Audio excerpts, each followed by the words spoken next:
Welcome back to the Quick Focus Blueprint program. And in this lesson, I'm going to share with you how to have better focus and really avoid a traffic jam in your brain. I am actually outside here with my trainer, and we were talking about this idea as your body moves, your brain grooves. And you've heard me say that before. And I'm going to show you in this lesson simple exercises you could do built into your day to keep you sharper, mentally sharper and more focused. And when I opened this, I was talking about a traffic jam in your brain. The exercises I'm going to pull from is research done by Dr. Lawrence Katz. Dr. Lawrence Katz out of Duke. And he did research and wanted to find out how to keep seniors, their brains strong and focused and their memory solid as we grow older, and found out that there are simple exercises you could do, and found out that it wasn't just good for seniors, it was great for everybody. So I'm going to share with you some of these exercises, and they're physical exercises that are going to help you open up the mental toe boost so your neurological lanes, if you will, can stay fit, flexible, and focused for upcoming traffic. And so years ago, in 2013, the George Washington Bridge had many lanes that were closed down, and traffic, you could imagine, was at a standstill. And that's exactly what happens to your brain's focus and memory lanes when you don't keep your brain's nerve cells open and healthy. So each of your senses, right? You have your sense of sight, you have your sense of hearing, you have your sense of smell, you have your sense of taste, and you have a sense of touch. They each have their own sections in your brain. And when you use a sense, you're sending electrical activity along those pathways. Just think about it as car lanes to that sense's home. And that's what exercises those lanes. So helping to keep them fit and flexible and usable is very important. And if you close some of those neurological lanes, you can really slow things up. And we don't want that to happen, because you want to have a better focus, sharper focus. You want to have a quick brain. It's moving so fast, the world right now, and faster and faster as years go on. And primarily, most people default by using two senses, vision and your sense of hearing. And you might be using one or both of those right now.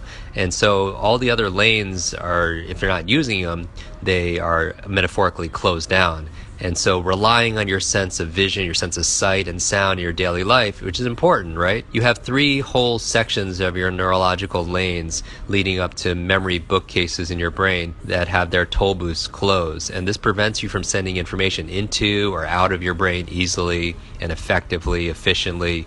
So if you don't consciously use all your senses, you don't want to create a mental traffic jam. And that's what we are going to help you to open up right now. Some of these might be familiar because I've been teaching, for example, using your opposite hand for the past 25 years. I've always taught people for 25 years, and now the research is really backing it up, that if you use your opposite hand while you read, especially your left hand, since 90% of the population is right-handed, if you use your left hand while you read, actually it helps stimulate your brain to get better comprehension and help you imagine the things you need to read much better. And so here are some exercises that you could do today, and I encourage you to use them today and put in the comments your favorite exercise. And so the goal here again is giving your brain new experiences that combine physical senses, right? Your sense of sight, your sense of smell, your sense of touch, your sense of taste, your sense of hearing, with emotional sense stimulates more connections between different brain areas, causing your nerve cells to produce natural brain nutrients that dramatically helps with things like your memory and your focus, and makes surrounding cells stronger and more resilient to the effects of aging. And so here are some of my favorite exercises. Number one, I like to brush my teeth with a non-dominant hand. When people ask me about my morning routines, I wake up, I remember my dreams, I make my bed, which is really good to jumpstart my brain, start with excellence. But one of the very first things I do in the morning is I brush my teeth with my opposite hand, because research has shown that using the opposite hand of your brain, we know that one side of your brain controls the opposite side of your body, can result in rapid, substantial expansion of the parts of the cortex that control the process tactile information from your hand. So the exercise I want you to begin to use is brush, and don't forget to open the tube and apply toothpaste in reverse also as well. So that's number one. Number two, I want you to carefully practice showering with your eyes closed. And remember, be smart about this, okay? Be smart, be intelligent about this. If you don't have a great sense of balance, hold something, and if it is too much of a strain, do not do this, but use your own judgment based on your current level of health and fitness and balance. And the reason why is your hands will probably notice various textures of your own body that you won't see and will send messages back to your brain. So try using your tactile senses, your sense of touch or kinesthetic intelligence. Locate the taps solely by feel, adjust the temperature, wash, shave, do it with your eyes shut, and again, be intelligent and be careful doing this. Another exercise that you could do would actually improve your focus and your level of mindfulness. Notice how each of these exercises force you to be present. It forces you to observe. It forces you to be in the moment, which really is what it means to be mindful, to bring your mind in the present. And so they do brain imaging studies that show that novel tasks actually exercise large areas of your cortex, indicating increased levels of brain activity in several distinct areas. And this activity declines when the task becomes routine or automatic.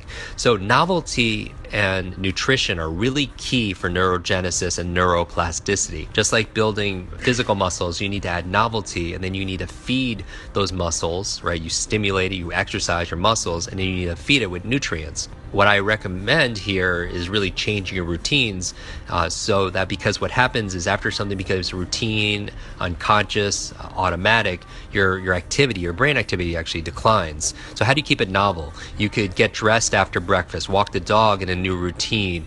You could change your TV or your news station. Even watching your kids program like Sesame Street may arouse your brain to notice how much you're taking for granted, as is explored in depth by children. Another exercise you could do to promote neurogenesis, neuroplasticity, to get your focus and build your brain cells, is to turn familiar objects upside down. And I mean this literally. When you look at things right side up, your left verbal brain, and it's much more complicated than this, but at a high level, your left, more logical verbal brain quickly labels it and diverts your attention somewhere else. And when they're upside down, your right brain network kicks in, trying to interpret things like the colors, the shapes, the relationships of this puzzle. And so turn your pictures of your family, your desk clock maybe, your calendar upside down. Next tip is to switch seats at a table. This is a big thing. Often when people come back, and they sit in the same seats each time, and that's a big challenge. And so in most families, friends, work environments, somebody has his or her own seat, but your brain benefits from new experiences. So try switching seats to change your position that you occupy, who you relate to, your point of view of the room and the table, even how you reach for the food itself, or reach for the pepper, reach for the salt. The next tip I would recommend is to make a new connection with your nose. Make a new connection with your nose. This is one of the tips that Dr. Lawrence Katz recommends. You probably don't remember when you learned to associate the smell of, for example, coffee with the start of the day. However, by linking a new smell, let's say it's peppermint or citrus or vanilla, to a new activity, you alert new neural pathways.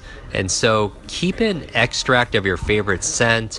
Imagine essential oil, for example. Keep it in your kitchen or in your office while you're working, when you first wake up, as you bathe, as you dress. Maybe have something near your bed, and try that for a week. And then another quick tip on what you could do to activate more of your nervous system is open the car window. Your hippocampus is an area of your brain that processes your memories, and it's especially involved in associating odors and sounds and sights to construct these mental maps. And so try to identify the new smells, the new sounds when you're traveling and outside. And so opening the windows provides the circuits with more raw material. Your neurological circuits, your nervous system, your senses, if you will, has more stimulus, which is very powerful. Another thing you could do as we wrap up this lesson, and you're thinking about, remember the key here is novelty, and we're using various senses. We're using your sense of touch, we're using your sense of smell, we're using your sense of taste, right? And so another one you could do is scan the supermarket, right? Stores are designed to have the most profitable items at eye level. because that's what they're paying for. And when you shop, you really don't see everything that's there. So an exercise you could do, a brain exercise if you will, is to stop in any aisle and look at the shelves top to bottom.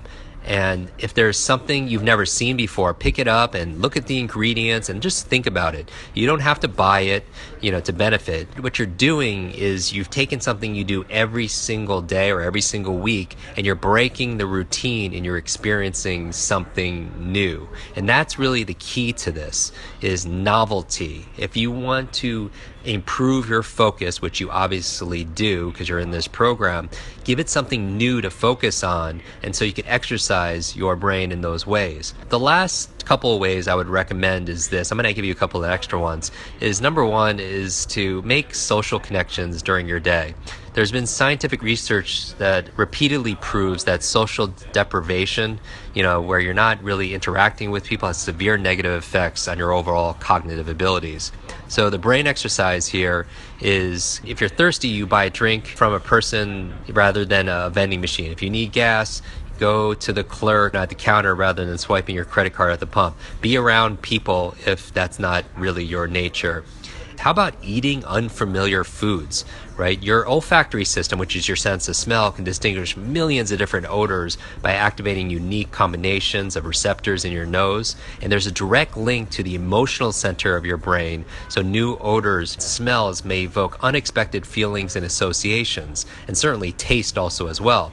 So choose a kind of food that's unfamiliar to you and browse the variety of novel seasonings, novel packaged goods, novel vegetables. You could always ask the storekeepers how to prepare some of the things that are more unfamiliar. Okay, so we talked about a lot here. I'll add reading in there because I do believe it's important to read every single day and at least read one book a week. When we read out loud or listen to recordings, we use very different brain circuits than when we read silently to ourselves. So you can experiment a little bit with your reading. You can read out loud with your partner or your friend. You could alternate roles, like one person reads out loud, the other one listens. It may be slow to get through a book that way, especially if you're used to our quick reading programs. But as a bonus, it gives you time with other individuals. So again, the purpose of this lesson is to stimulate your senses and get you mindful with novelty so you can be in the present and not limited to just what you see and what you hear, but what you taste, what you feel, and also what you smell. So what I want you to do is in the comments down below, put down there one or two exercises that maybe I mentioned, or maybe something that you come up with yourself that you are going to practice every single day over this next week. So put that in the comments down below, and I look forward to seeing you in tomorrow's lesson.